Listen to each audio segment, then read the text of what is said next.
Mumbai eastern സബർബിൽ പിറ്റ്ബുള്ളിനെ കൊണ്ട് കുട്ടിയെ കടുപ്പിച്ച ഉടമസ്ഥയുടെ video പുറത്തുവന്നു. ഓട്ടോറിക്ഷയിൽ കളിച്ചുകൊണ്ടിരുന്ന കുട്ടിയോടാണ് പിറ്റ്ബുള്ളിന്റെ ഉടമ ക്രൂരത കാണിച്ചത്. ക്രൂര വിനോദത്തിന്റെ വീഡിയോ പുറത്തു വന്നതോടെ പിറ്റ്ബുൾ ഉടമ ഹാസനെതിരെ ജനരോഷമുയരുകയാണ്.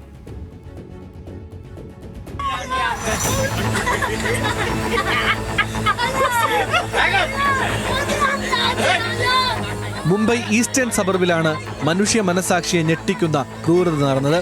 11 വയസ്സുകാരനെ തന്റെ പിറ്റ്ബുൾ നായയെ കൊണ്ട് കടിപ്പിക്കുകയാണ് അതിന്റെ ഉടമ. ഓട്ടോറിക്ഷയുടെ പിൻസീറ്റിലിരുന്ന കുട്ടിയുടെ അടുത്തേക്കാണ് തന്റെ നായയെ ഹാസൻ അഴിച്ചുവിട്ടത്. മുൻസീറ്റിൽ ഹാസൻ ഇരിക്കുന്നതും ദൃശ്യങ്ങളിൽ കാണാം. പേടിച്ച് നിലവിളിക്കുന്ന കുട്ടിയെ കണ്ട് ചിരിക്കുന്ന ഹാസനെയാണ് ദൃശ്യങ്ങളിൽ കാണുന്നത്.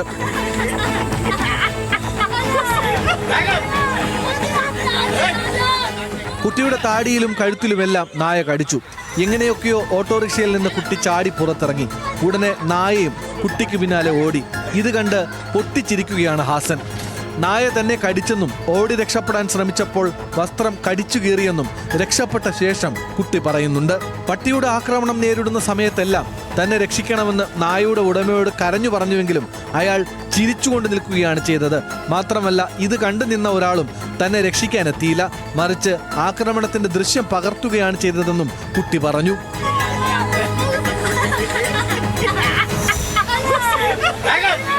കുട്ടിയുടെ അച്ഛന്റെ പരാതിയിൽ പോലീസ് പിറ്റ്ബുള്ളിന്റെ ഉടമ ഹാസനെതിരെ കേസ് രജിസ്റ്റർ ചെയ്തിട്ടുണ്ട്. ഓട്ടോറിക്ഷയിലിരുന്ന് കളിക്കുന്ന കുട്ടിയുടെ നേർക്ക് നായയെ അഴിച്ചുവിട്ടു എന്ന പരാതിയിലാണ് case.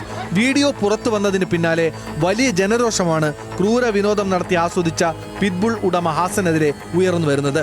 National desk news Malayalam.